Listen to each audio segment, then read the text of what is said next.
In this video, we will start Chapter 15 of Economics, Fiscal Policy Center. What we're going to focus on is the fiscal policy tool.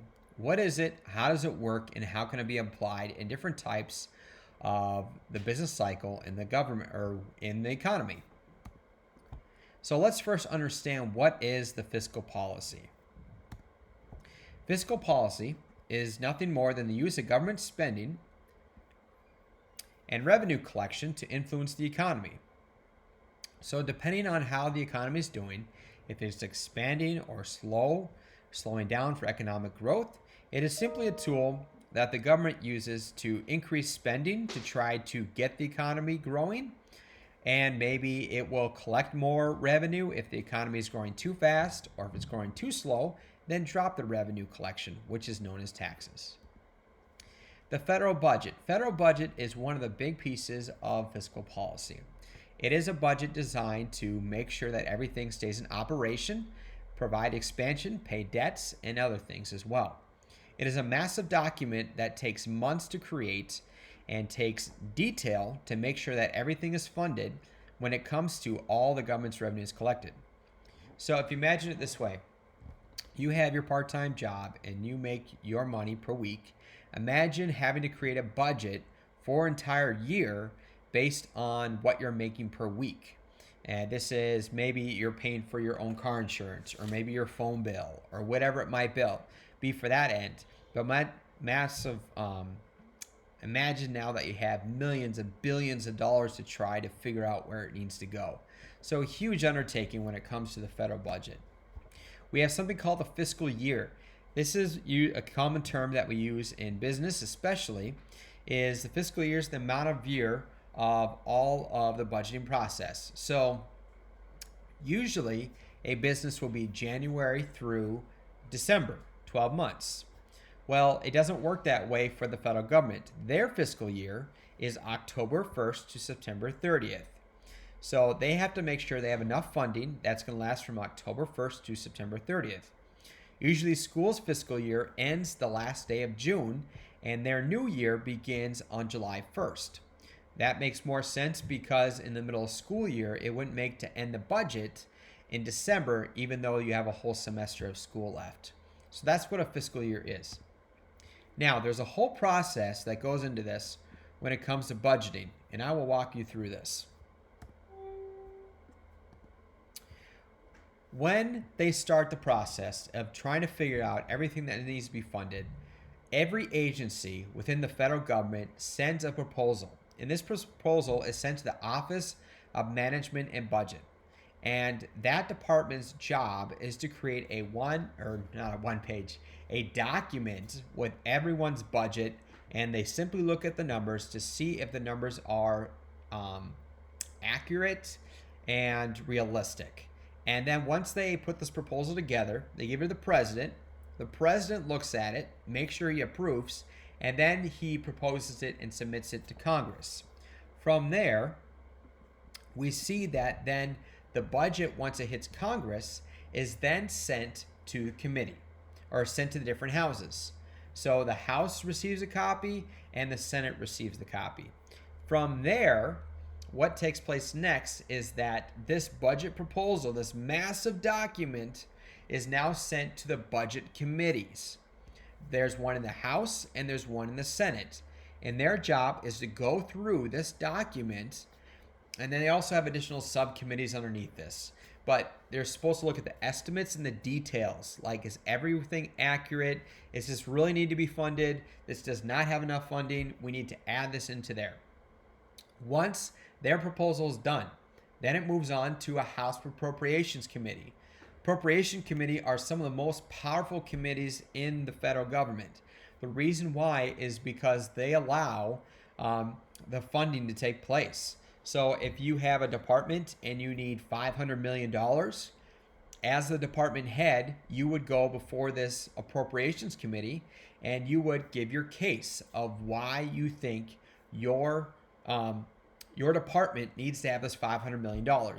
If they don't like it, or possibly if they're in a different party, Republicans and Democrats, liberals and conservatives, that can cause some issue too as far as funding goes. but they set the limit.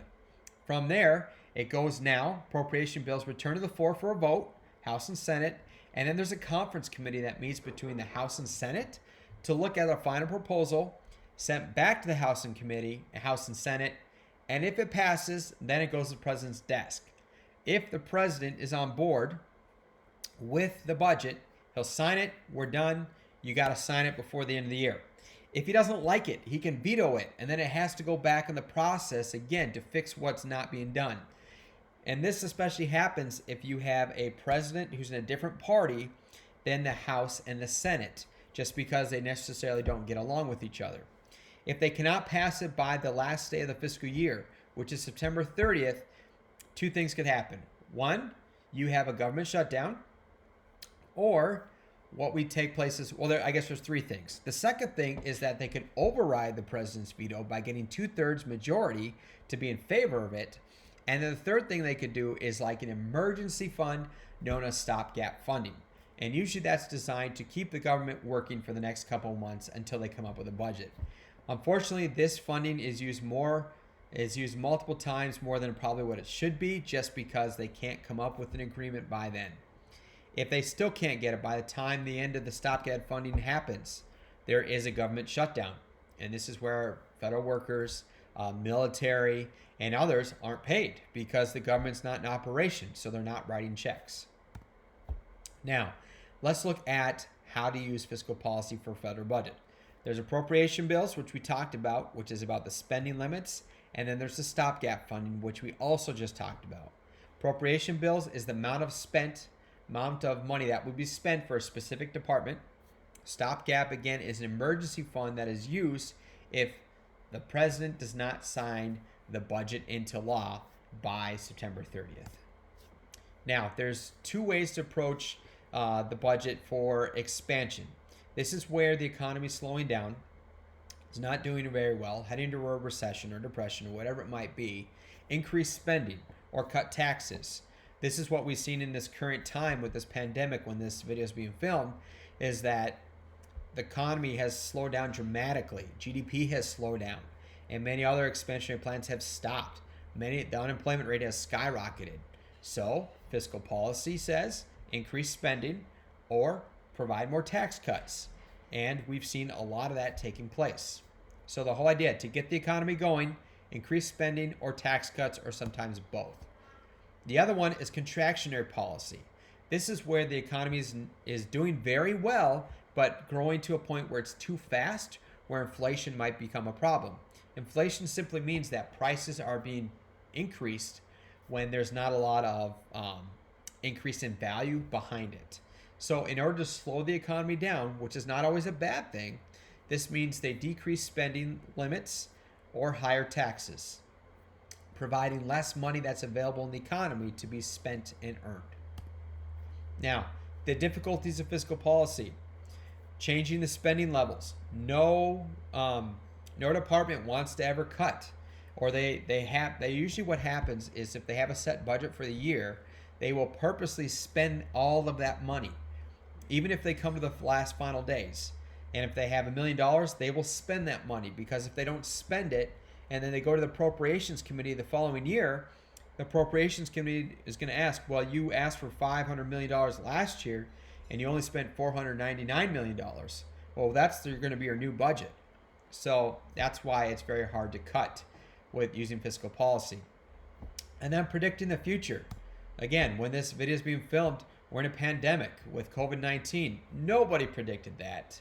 And so if you have a fiscal policy that is designed right now to slow down the economy because it was doing so well at this time, well, yeah, that would make sense. But now we have a worldwide pandemic. Now what do you do with your fiscal policy? So there's some limitations on this. Delayed results. Political pressures. If you had two different parties trying to work together, there's some pressure there.